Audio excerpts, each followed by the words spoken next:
बहुत खतरनाक एक्सीडेंट होगा बड़े भाई। तो हेलो गाइस, अस्सलाम वालेकुम। उम्मीद है आप लोग खैरियत से होंगे।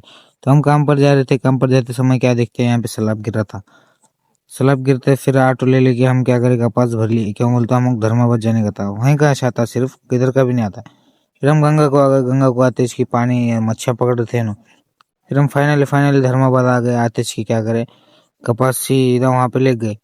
उनके पास ले जाते ही यहाँ पे कुप्पे कुप्पे गिरे थे, हम भी खाली कर दिए। खाली कर देंगे वहां से थोड़ा पानी पूरी खाएंगे बोल के क्या करे, पानी पूरी ले लिए, खा लिए।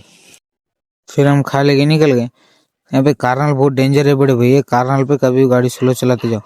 फिर हम जाम ले लिए, रास्ते में जाम मिला बोल के जाम ले लेके खा लिए। खा लेके रास्ते में क्या देखते हैं, बाराती जा रहे थे। सामने दूल्हे वाले चल रहे, पीछे है कि नहीं पूरे बाराती आ रहे थे।